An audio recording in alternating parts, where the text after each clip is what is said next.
Hey, yo, what's up? What's up? Holla at your boy. Welcome back to the Pastor Smell Good YouTube channel, where the sin is always lovely and the sillage is absolutely divine. I greet you guys in the name of the three P's: peace, prosperity, and oh yes, perfumery. Do I have a great review for some of my favorite people in all of YouTube? And those are my lovely inhabitants and residents of Fragcom. Today I have a special versus battle, something I've been wanting to do for quite a long time and something that I'm really committed to doing more as time goes on. So it's about to be on like neck bones. So go ahead and hit that like button. Give me your comments in the comment section. Share this information out to whoever you think can use it. And last but certainly not least, subscribe to this channel. This is the place to be. Look no further. Go ahead and subscribe. Push the bell for all future upload notifications so that every time your boy uploads a video, you will be in the know. Well, let's go ahead and do it. Today, for your listening pleasure, we're going to go ahead and have the great battle. Designer in the brown corner, niche in the yellow corner. Yes, that's what we're doing today on the Pastor Smell Good YouTube channel.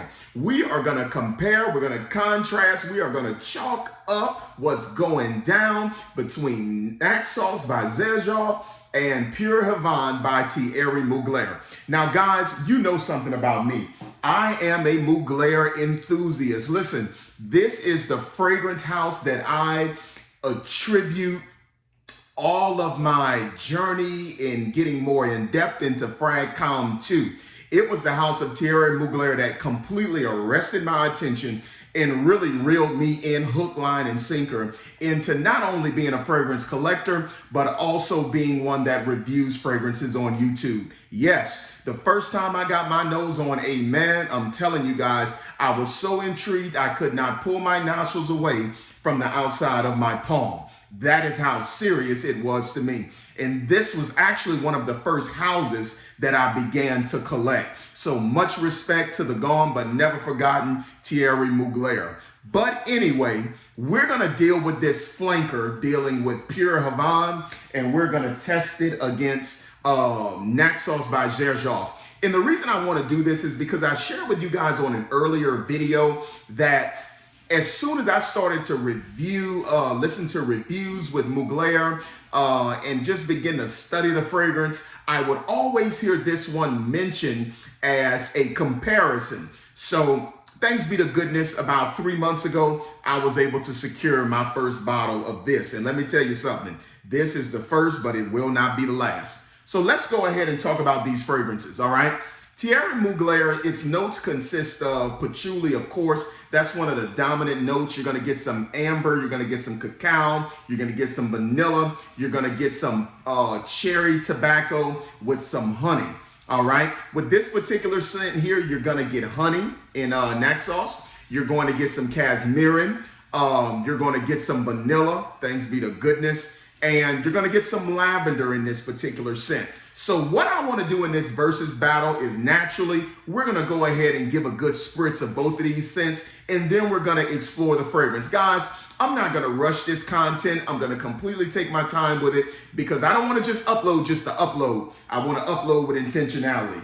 So let's go ahead and explore what's going on here. All right. So I'm going to go ahead and hit my palm twice with this one. But let me do 3 times because that first one was trash. These Mugler sprayers, leave a lot to be desired.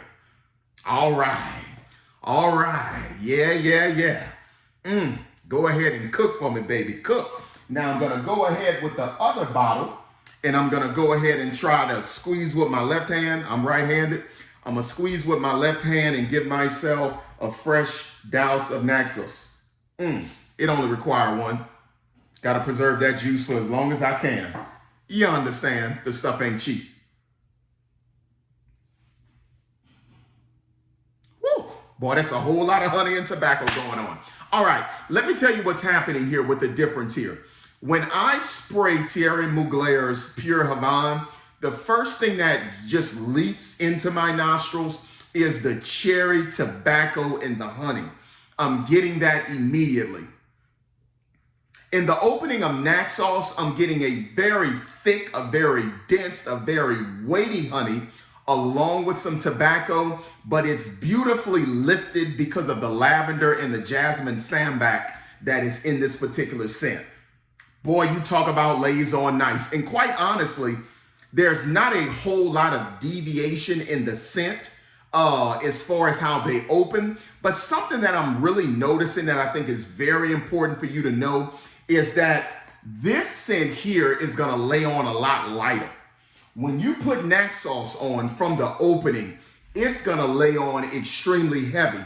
Now notice, I did about 2.5 of pure Havane, and I only did 1 of Naxos. Let me tell you why that's important.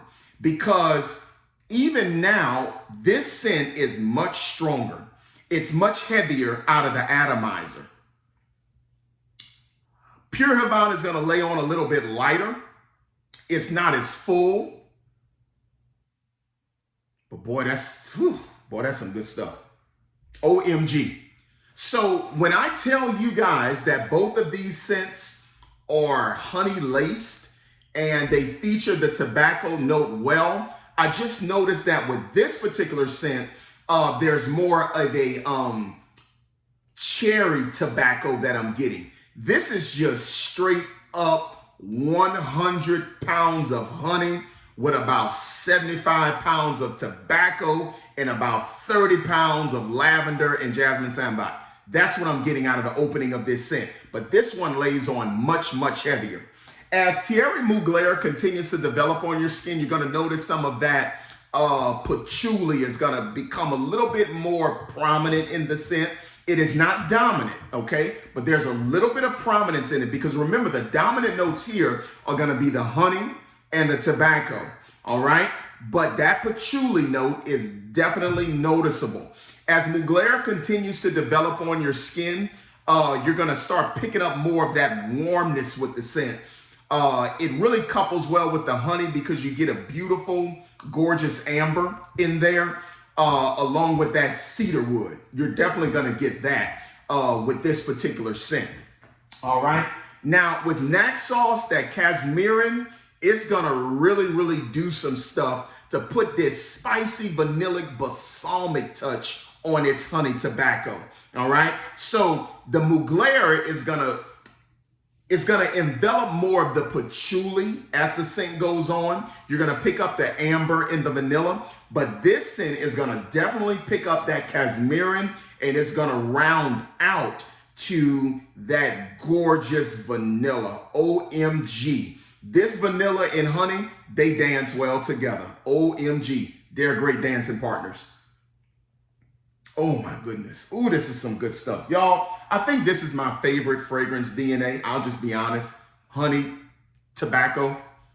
I just don't think it gets any better than that. All right, but let's talk about the contrast here with these two scents. Pure Havane, honestly, if you don't want to spend this type of money, this scent is not going to do you wrong. But guess what? This is rising up in price. You used to be able to get this at retail for about 90 bucks. Try to do that now on the black market. You're spending way more than 90 bucks, okay? But you're still probably not going to be spending 300 plus on one of these bottles. You try to buy this retail, be ready to come up with a hefty portion of your salary, your wage, or whatever it is you earn. This is much more expensive, but guess what? It's worth it. And I'm gonna tell you why it's worth it. Because this scent is super synthetic. Now, a synthetic scent to the average person, it's not gonna phase them one bit because guess what? When I came into Fragcom, I was heavily into designers. Well, that's what you're going to get with designers. When you talk about Naxos, you're going to get that honey tobacco. You're going to get that vanilla. You're going to get that amber. You're going to get all of that good gooey stuff that you really appreciate if you like a sweeter fragrance. But this here is done with much finer ingredients. OMG. Listen, if you don't want to pay for this, this won't hurt you. But if you want to pay for this, you're going to see how much this one pales in comparison to this one. This is the far superior scent, guys. To each his own. Everybody is different, but the quality of the ingredients here and the fact that it's much more rich, it's much more weighty, it's a heavier scent, that kind of stuff plays well with my nose. If this is too sweet for you, if this is cloying to you, by all means, do pure Havane. Listen, you can't go wrong. You can't lose with the stuff you use. Actually, matter of fact, I'm gonna show you how much I still like this scent. Number one, go ahead and look at the bottle. But number two, my son has basketball practice tonight. I'm spraying this on to go out the house. Now I'm gonna only have this scent on for probably another 3 or 4 hours. I'd much rather spray this one than to spray this one to go sit in a basketball practice. So guess what that means, guys? When I want to casually wear some honey tobacco, this is the route I go. When I'm dressed to kill, dressed to the nines, and I'm trying to stop traffic across 3 or 4 lanes, yes, Naxos buys theirs off. It ain't even close. All right? So guys, this is pretty much my take on the scent, guys. Very close, very, very close. It's all a matter of how much money are you really trying to spend. It also depends on what type of settings are you trying to wear these scents in. So if you had to ask Smell Good, which scent is the better scent? Which one is the superior scent? Which scent is the one, if you had to get rid of one of them, which one would you choose? It ain't even close. Bada bing, bada boom. I'm sticking with Naxos for all the right reasons, okay? Let me see if I can break it down to you guys this way. It's far superior in quality. It's sweeter. It's richer. It's bolder. And it lasts longer. So, this is a Lexus ES350. This is a Buick LaCrosse. No disrespect to the LaCrosse people. You got to get around too. All right? Y'all remember a few years ago, some of the lower car brands were trying to mimic the upper echelon brands. And you remember Buick made a LaCrosse trying to mimic the Lexus ES350? It was a nice looking car. Somebody would have gave me one, I would have drove it with no problem. But if I got to spend money, give me the ES350 every day and twice on Sunday, baby. All right? So if you're a honey tobacco fan, you're not going to lose with either one. But if you want the creme de la creme, if you want the king, I suggest Naxos by Zerjov. All right, I hope you guys enjoyed this video. I hope it was informative to you. Let's talk about it in the comment section. I want to hear the agreements and the disagreements. Talk at you later. Holla at your boy.